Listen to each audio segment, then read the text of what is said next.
watch the roundtable, we've gone from strength to weakness here. Maybe not weakness in what we're doing, because we're like the best podcast and YouTube show out there. We're going from strength to weakness from Andor to The Last of Us Season 2. I shared a video with Templar in our DMs on Discord about why this, and whoever it was, the drunk, who's the drunk guy? Critical Drinker, that's who it is. The Critical Drinker. Yeah. Which I don't agree with a lot of his takes. But he's not the only one out there showing the fact that this show is on fire right now, and not in a good fire. This is the fire that this is a 4-alarm grease fire that you can't put out with normal water. And I think what is interesting is that a lot of people are saying, hey, this is what the game did, and nobody paid attention. Season 1, like the first game was really good. The second game was real crap, and nobody decided to take that into consideration. Sony just saw, or HBO just saw a bunch of dollar signs. And here we go. We're in Season 2, Episode 5, and we're going to talk about all of the dollar signs that are being flushed right down the freaking toilet. Here we go. We're going to start at the very top, and I think we're just going to, this didn't really, I mean, it had a lot to it. This episode had a lot to it, but it kind of had some of the same problems as the last episode, which is called Day 1. This episode is not called Day 1. I can't even remember what this day is, but apparently this is the second day, and we find Dina, first off, we find out that the Spores are now airborne through an interesting kind of cold open with Isaac defecting from Fedra. We don't actually know how long ago in the past this is. But the same Hanrahan, who's the wolf leader, shows up to interview a Sergeant Park, who seems to have randomly killed a bunch of her own men. Turns out that their deaths weren't random because they had gone to sub-basement 1 and everything was fine. They had gone to sub-basement 2, and all of a sudden all of the cordyceps is now airborne, which is great. Wonderful. That's fantastic. Now, for the show, that's fine, but if you've played the games, this is a little bit of a retcon, because in the initial video game, cordyceps is not through biting, it is through spores. It's through the air. And so this is an entire retcon that Mason and Druckmann have had to kind of go back on, which happens. Like, I'm not too fussed about that. Like, whatever, things happen. But what I do find interesting is that it's taken, we don't know how long ago this was in the past, but like, is this the only place that cordyceps is now in spores? Like, wouldn't we have in the past however many years that this entire world-ending apocalypse has been going on? Wouldn't somebody, at least outside of one hospital in a little part of Seattle, figured out that these things are airborne? I don't know. So we get from there. We then move to Ellie and Dina, and they're like the best girlfriends ever. And Dina is like apparently a tracker like Aragorn is, and can do triangulation. And now Ellie goes and finds, apparently they're in like the best theater district in Seattle as well, because there's a full like orchestra that was just left there, and a beautifully restored guitar. And Ellie starts to play guitar again, and then is like, I can't do this. This is too heartbreaking for me. What the frick ever. We then get back to, okay, we finally figure out how to get to the hospital. Dina tells us a story about her sister and the person that she killed, which was ill-timed. Fine, whatever. More trauma, more people being killed. Then we get to the Ellie and Dina rocking up to this sort of hospital thing. I don't even know if it was a hospital at that point. I don't know what it is, but they get chased.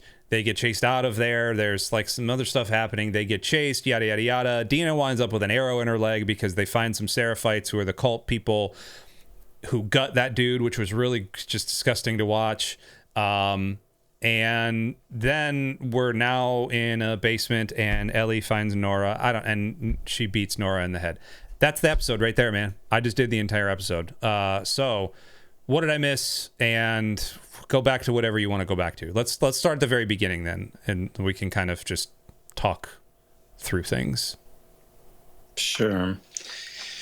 Yeah, so I mean, The thing with the spores is interesting because they went a different route. I mean, they did more of like a traditional zombie thing where it's bites that spreads it, which I think it maybe also spreads it in the game through getting bitten as well. Yeah, it does. But yeah, they didn't do the spores. I mean, doing the spores makes it pretty tough, like, because you can kind of almost never go indoors then. It like really makes it a struggle where you can be, and they probably just decided to make it more straightforward. So I'm not mad that they got rid of the spores thing, and now bringing them back here is interesting, I guess. I'm not sure what the purpose is other than to maybe give Ellie like a base of operations now, because like no one else could really go down to that level. I guess maybe if they have gas masks and enough equipment they could, but Dina can't either, and Dina's pregnant, because we're reminded again by Dina throwing up again by seeing people again. Remember, Dina's pregnant. Oh, by the way, Dina's pregnant. Oh, by the way, Dina's pregnant. Yeah, they're really making it a focal point that in a way that I just don't. I'm not sure what the goal is. I mean, because they were talking more about like what the name, like what they're going to name the kid and that sort of thing. So anyway, yeah, it's fine. They find this like gap, which is, I think it's like a factory, an old factory or something, and they're trying to sneak through it to get at the hospital because they want to go after Abby and all them, right? I totally forgot. They get surrounded by people, and Jesse shows up. Jesse from Jackson shows up. Jesse shows up, yeah. Of course. Which, I mean, we had said in the last episode, I think you had said in the game Tommy leaves right away. So I don't know if Jesse comes and helps them in the game as well. I don't remember in the game, but he even says, like, Tommy and I split up. We followed you and we split up. So Tommy's going to show up at some point too. Yeah, presumably. So they get rescued. That sequence is kind of interesting. I'm going to ask you a broad question that's sort of somewhat related to this, but somewhat not. What do you think about the, like, sort of the intelligent zombie creature, like enemy archetype? I think if our two main characters didn't have plot armor, I think it'd be interesting, but they have plot armor, so I don't care. Sure. Okay. So I find intelligent zombie ideas to be somewhat not that interesting because, I mean, generally the messaging of zombie stuff, which this is loosely, it's kind of different than zombie stuff generally, but is that it's the humans that are the monsters, right? I mean, that's always the message of every zombie thing, is it's not the zombies that are the monsters, it's the people that are the monsters. Like, that's always what one of the messages is. When you start making the zombies really intelligent and having them act in a more human-like way, I think you kind of undermine that. And this is a criticism outside of just The Last of Us. But when you have them start acting, unless you're going to lean into the more of the, like, it might not really apply, but like hive mind type of thing, or like the fact that they're all kind of connected, because that I think is interesting with cordyceps, that it's all like kind of one entity sort of.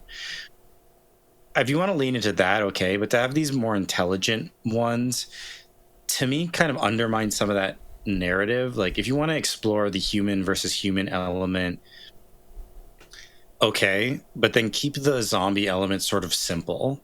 Like keep the zombie element, I think, fairly straightforward, and you can have different types of them. You can have the bloaters and like whatever, it's fine. But when you start giving them more intelligence, I think you kind of remove some of the tension of it's the WLF against these Seraphites. Like, that's the conflict. They're like the monsters. They're each willing to do these horrible things. That's what's being highlighted. So to me, by making these sort of intelligent, strategic thinking ones, I think you undermine that a little bit. That scene was kind of interesting. Jesse come in and saving them. Fine, whatever. Having them be intelligent does kind of add an element to it, because she goes and hides in this cage, and then instead of just kind of throwing themselves against it, they actually start pulling back the grating, and like because they kind of know how to defeat it to get at her. It's okay. It does up the tension.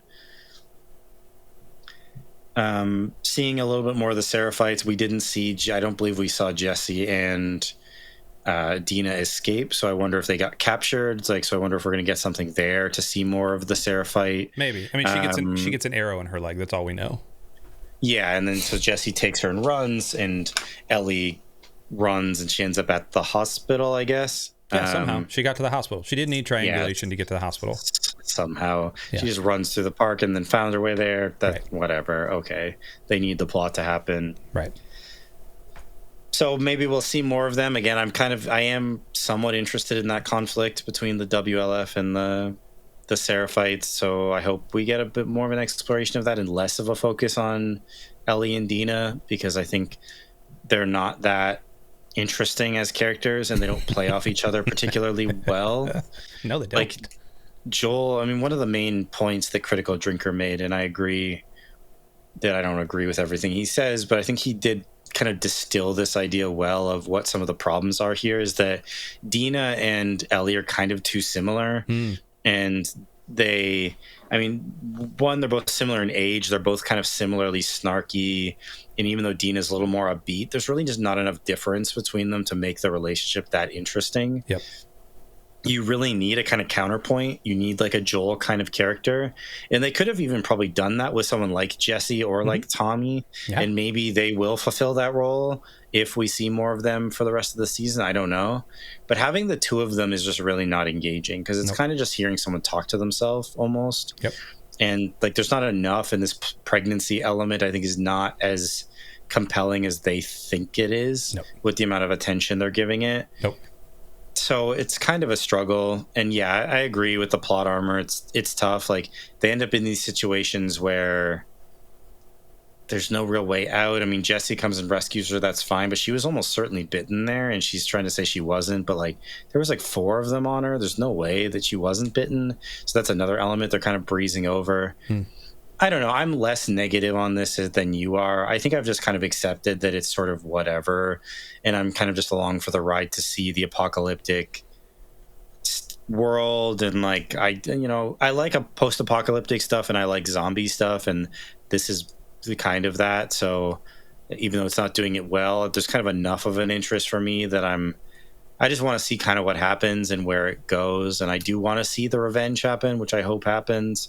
And I know I've heard some things about where the game goes in terms of decisions that get made there. So if we weren't talking about it on the show, I wouldn't be watching it. So let's be clear on that. Like, it's not like it's gripping me or anything, but like, since we are not obligated to, but since we've committed to watching it and talking about it, I am trying to find some stuff that's like, okay, like at least I'm interested somewhat to see where this goes or where that goes, or what happens here, or how does this dynamic work. And post-apocalyptic societies kind of interest me. Like I sort of like seeing the creativity that can go into people's vision of what a society in the apocalypse looks like. And even though we haven't seen that much of it, I am interested to see more, and if there's anything that's interesting with that in the remainder of the show. So yeah, I can't exactly say I'm high on this episode, but I don't mind Jesse and Tommy as characters. So like at least bringing them in, maybe there will be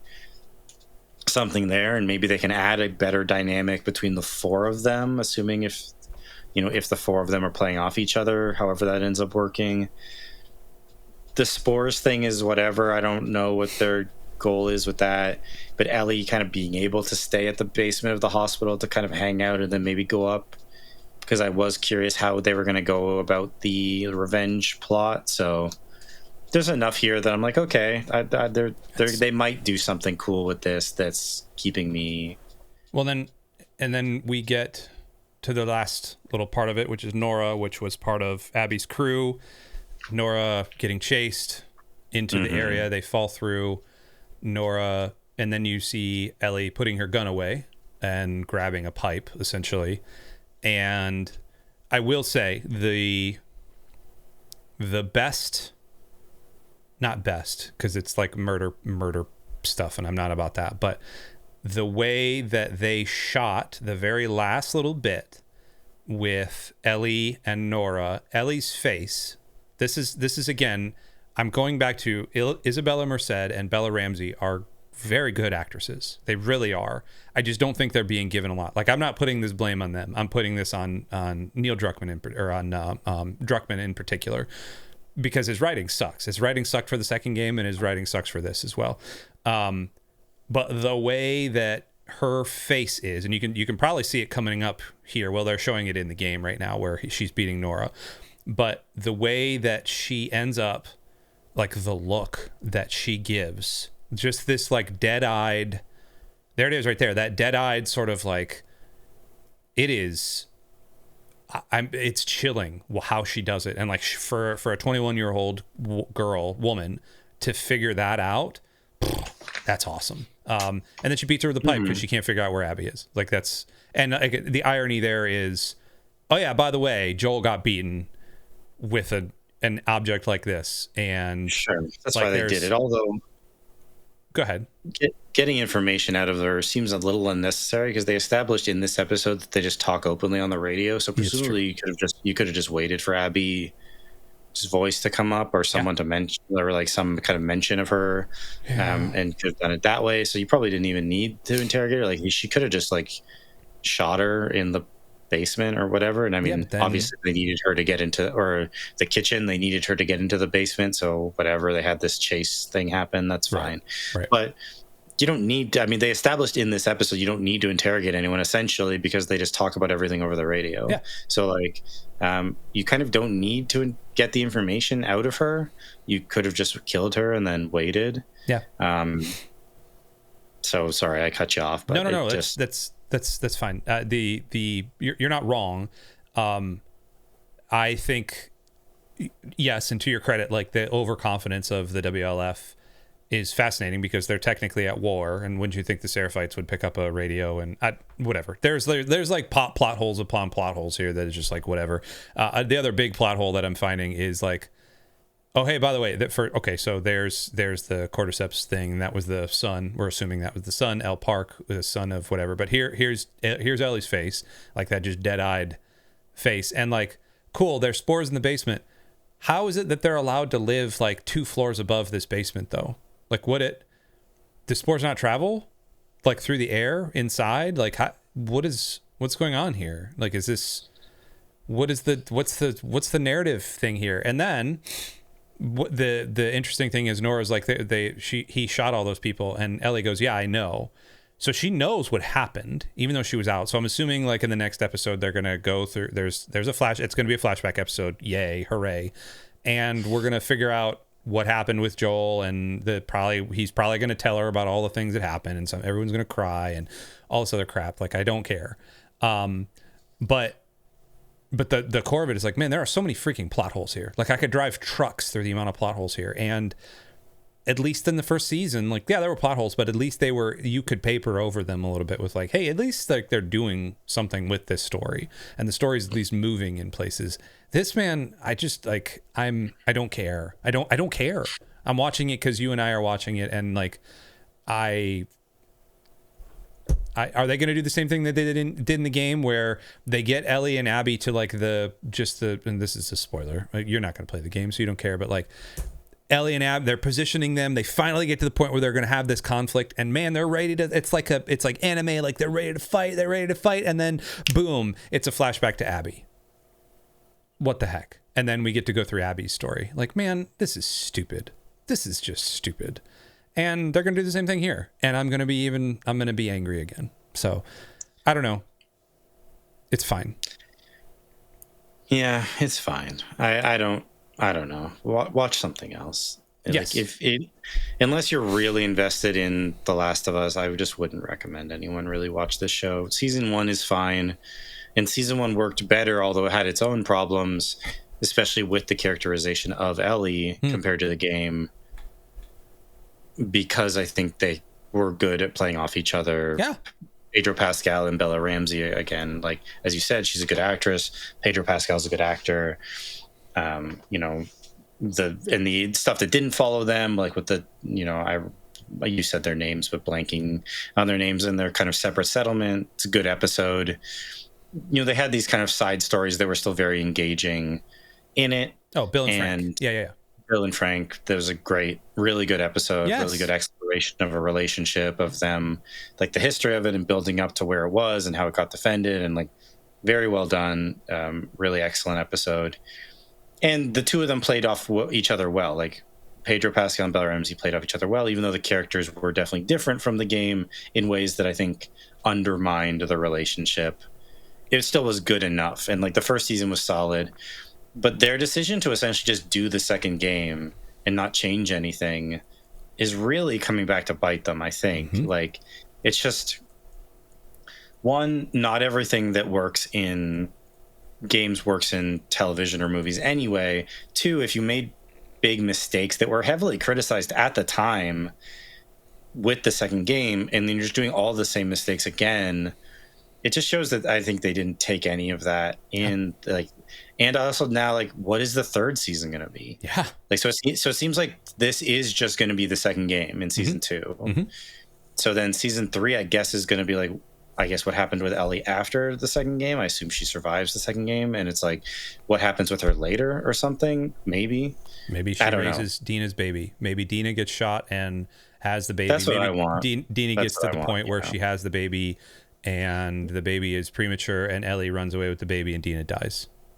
Yeah, I want a domestic season. Like, I want like a season like of a like Full House. give me like them. Give me the two of them. Give me a whole season of just the two of them living in Jackson or whatever. It doesn't matter. And just like hanging out, domestic life. Yes. Ellie coming home from work, complaining about her day. Yes. Give me 2 men and a baby, but with them. Give me like All in the Family with Ellie. Oh my Dina. gosh. Like, give me that. Sure, why not? Like, let's just do that for season 3. That might be more entertaining. Yeah, and occasionally just like, you know, the intelligent zombie who lives next door rocks up with like a fruitcake, but it's really not a fruitcake. It's just like rotten fruit because, oh, dumb zombie doesn't know what fruitcake is. And then we have Christmas dinner, and then there's, you know, it's our 21-minute episode, and everybody, it hugs at the end, and then the zombie goes back home. So the zombie's like Kimmy Gibbler. I love it. This is great. Let's do it. Yep. Sure. Hey, Last of Us, stop sucking. It sucks. Yeah, it's too bad. And even though there's some spots that I'm vaguely interested in, it's just not enough. There's just not enough, really. So we've talked about this episode enough. Yep. I would recommend you watch something else. Go watch Andor. Watch Andor, or my wife and I are watching The Handmaid's Tale right now. Season 6 of that just ended, and that's pretty good. It's not a masterpiece either, but it's pretty solid. So Yep. Go watch that. It's fun. Okay, we're going to stop before I have a coronary. Thanks so much, everybody, for watching this. Tune in next time for the good TV show we're watching, and that's Andor. Until then, we love you. We'll see you next time. Goodbye.